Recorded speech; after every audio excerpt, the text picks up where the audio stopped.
Hello guys, welcome to our third class of Unity. And on the last class, I teach you guys how to make this incredible terrain right here. So if we play the game right now on Maximize It, you will be able to see that we have grass, we have trees, we have this little fog effect that exists in our land. But there is a problem. We can't, it is right now, explore this land because our camera can't move around. So we don't have any kind of control that allow us to move around our terrain.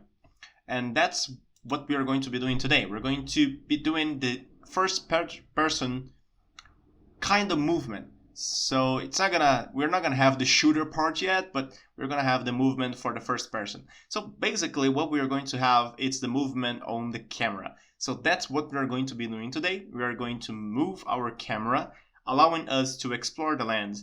And actually this part is pretty amazing because as you can see right now, my terrain does not cover the effects of the terrain I just did in a singular part. So I don't have all the effects in every single part of the terrain, and it's a little bit hard to explore as a player experience if you don't have your camera moving around. So it's a pretty cool exercise to have your movement on the camera so you can basically move around. So that's what we're going to be doing today. So first of all, this class will be basically we're going to be doing scripting in this class. So we are going to have start scripting. Just one small thing, you see here that the assets folder kind of have this new terrain stuff, new layer, new terrain. This is all the information from the terrain. So just to be a little bit more organized, what I'm going to be doing right now is actually I'm going to create a new folder. So create folder. And then this folder is going to be terrain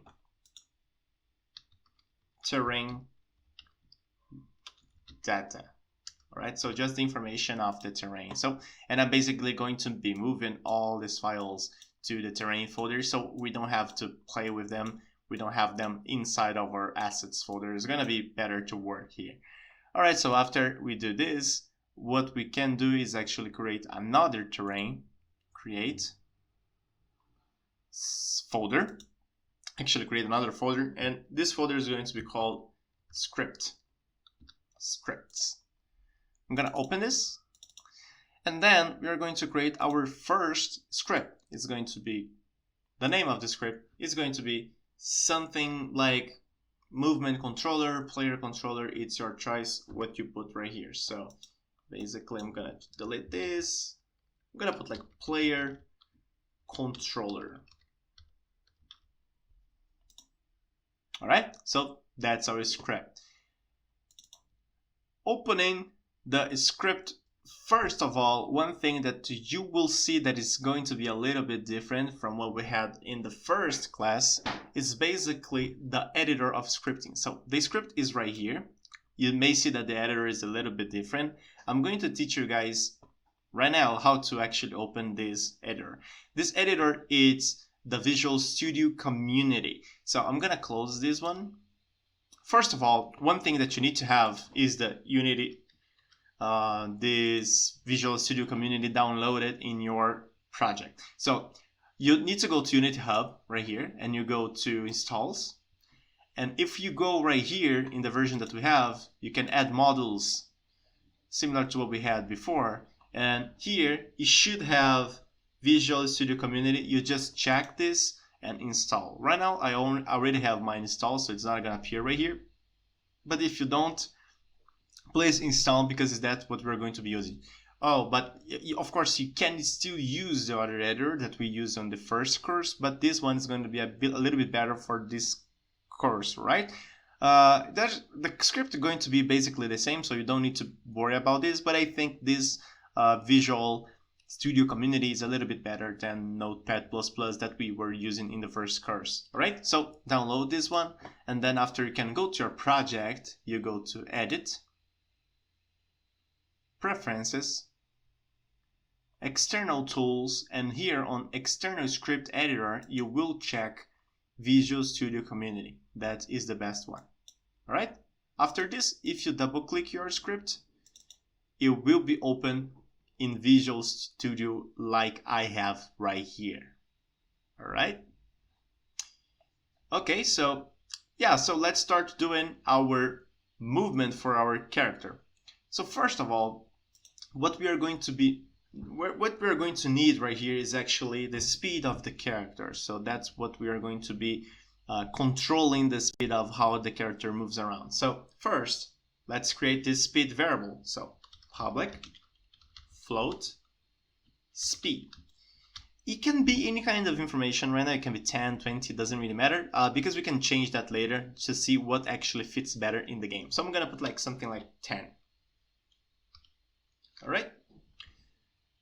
Okay, so yeah, we have our speed, and another thing that we're going to be needing is the character controller. So the character controller, it's one component that we're going to be adding to the camera that is going to allow us to actually move around. So it's kind of a component that helps us to move things around, similar to what we had in the first course. So in the first course, we have something called rigid body. And in this course, we're going to use character controller. It's a little bit better when you're actually handling 3D games. So that's why I like to use that one. So let's start. I'm going to put like public. It's going to be a public variable because we need to have a public so we can link the component inside of this variable. It's going to be public and then character controller. All right. And then the name of the variable can be character controller. Can even put something like this, control. All right, so that's our variable. That's going to be the guy responsible for actually moving us around. Okay, so how we are actually going to be moving our camera. So if you think about it, if you click W, I want my character to go forward. If I click S, I want to go backwards. A, I want to go to the right, actually to the left, and D, I want to go to the right. And the same thing with the arrows. So like you could use similar to what we did before, like get key, input get key, but it's not very good for this kind of movement because we have another variable that is a little bit easier. The command is actually input get axis raw. So it gets the information from horizontal and vertical. So A and D will return horizontal information at the same way as the arrow keys in the keyboard and also the controllers. So it returns horizontal. Horizontal is left and right. All right. So horizontal, if this information is -1, it means that my player is going to left. If it's +1, it goes to right. And it only goes in between -1 and 1. All right, it only goes between those two different values. And you also have vertical that goes forward and backwards, basically meaning W and S, and also the arrows to up and down. And it also goes to positive if it's up and negative if it's down. So, okay, so we're basically controlling all positions with only two variables. One for the horizontal, left and right, and one for the vertical, up and down. All right, so that's what we need. So I'm going to create inside of update, I'm going to create two variables. One of them is going to be the input of horizontal. So horizontal input. And then it's going to be how to get this information is input get axis horizontal. All right, so this will return the information that we need, like -1 to 1. And the other one is going to be float vertical input. And is also going to return get axis raw vertical. Okay. All right, so we have those two values right there. How we actually make this information go to up and down? We basically just need to combine them in some way. So basically what we are going to be doing is we are going to do another variable. It's going to be a vector tree because we need to have the position. So it's going to be a vector tree for forward movement, forward and backwards basically, but we're going to call it forward just to be a little bit easier. So forward movement, and this is going to be equal to this transform forward. So this transform forward, that part actually means the forward of the game object. So always going looking forward based on the game object. We're going to use something similar to right, but basically it gets is a relative position looking forward to the character. So forward multiplied by the vertical input that we have. So basically meaning if I'm going backwards, this would be -1, and it's going to be negative to forward. And that makes sense, like the opposite of forward is backwards. So actually this forward movement, we call it forward, but it's responsible to going forward and also backwards. All right? So this will actually return forward movement. And we're gonna have actually the same thing for left and right. We're gonna call it right, but it does not mean that it's right, all right? It's left and right. So vector, right movement, this transform right, and then also multiply by horizontal. All right, so we have two vector trees, and they basically means the direction of the movement. So it's going to say to our character to where it's going to move, so it's going to be easier for us. And then we just need to apply that information basically to our character. So what I'm going to be doing right here is make character control simple move. That's the function actually, and that is going to get the direction, and the direction is basically forward plus right movement. Multiply it by speed. Yeah, because then in that way we can kind of control how fast it goes.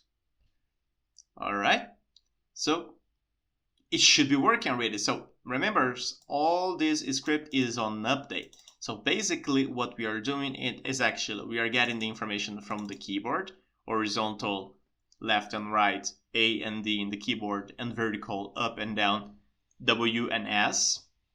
And from the input, we are picking the direction of the movement. So if we go forward and we press up, this will be positive, so it's basically going to be forward for our direction.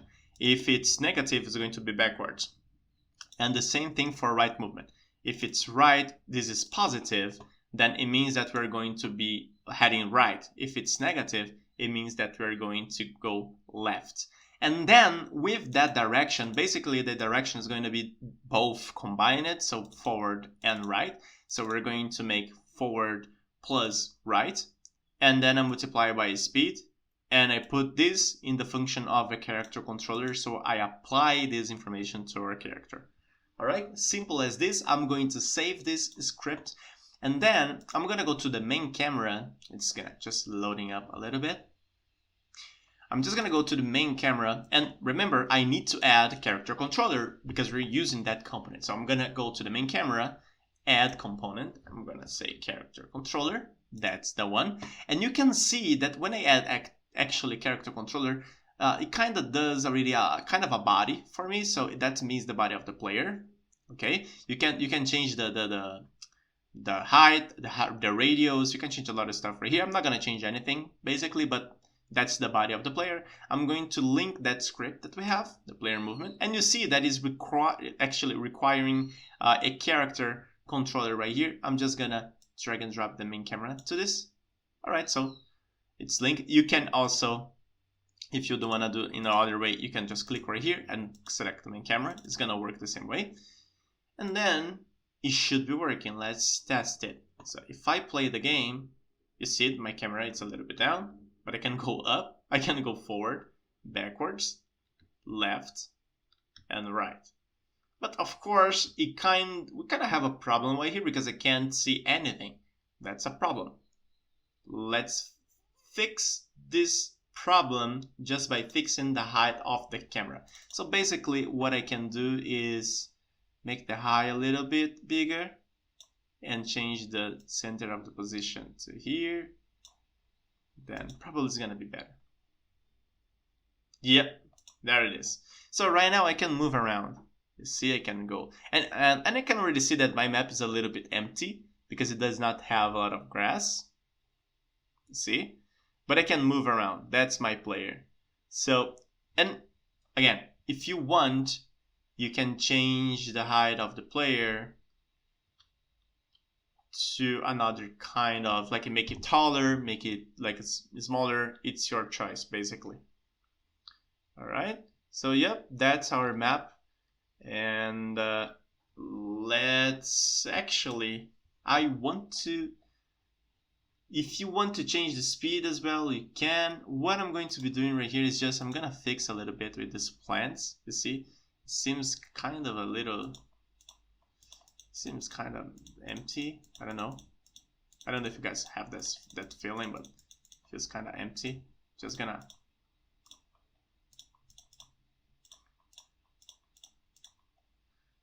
feel a little bit, you know. Yeah, it kind of feels better, right? It kind of feels, you have like the grass. And of course, just to make, you can make it taller. So if I go to the main camera and make it even taller, I can. Like something like this. All right, so I guess it's looking good. You see the movement is pretty beautiful. And that's basically the movement of the camera. So like, let's just say that you want to have another speed when you rush. So let's say that this is walking speed. So what I'm going to be doing right here, I'm going to change this is speed. Actually, what I'm going to do is I'm going to add another 2 variables. It's going to be, one of them is going to be equal to walk speed. And this is going to be equal to maybe 5, I guess. And then another one is going to be run speed. And then it's going to be 10. Basically, on every single update, speed will be equal to walk speed. So by default, if you don't do anything, the speed will be walking speed. But if we press shift or left shift, it must change to run speed. So before, just keep in mind, before everything, I'm gonna put an if. So if input get key down, actually get key, then the key is going to be key code left shift. So if I'm pressing left shift, so that's why it is an if. So if this is true, so if I'm pressing left shift, speed will be equal to run speed. All right, so basically what I'm doing is like, if I don't press anything, it's gonna be false and it's gonna jump the if. So speed is gonna continue to be walk speed. But if I press shift, the speed will change and we actually go from 5, that walk speed, to 10. So it's gonna basically double. And again, of course, you can change that later, does not really matter. Just one thing that you can change, like this speed does not need to be public. We can change this to private right now. All right, just because we're not gonna need it public. The only public one is walk speed and run speed. And basically, speed will be equal to walk speed. If we press left shift, it's gonna be equal to run speed. You can put other kind of buttons right here. I just put left shift because in my opinion is the best one, but you can put anything. So I'm gonna save this and just check real quick if the script actually, yeah, like 5, 10, looks good. So I'm gonna play the game and this is walk speed. Okay, you can see the speed right here.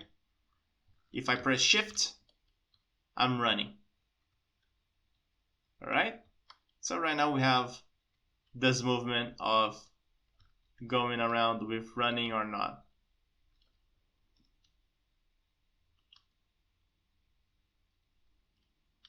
Okay, so it's a little bit odd right now because I want to look around and I can't. And this is part of the movement, but this is going to be for our next class. So right now we have the character controller movement, and the next class we're going to actually see how we can rotate the camera, so rotation.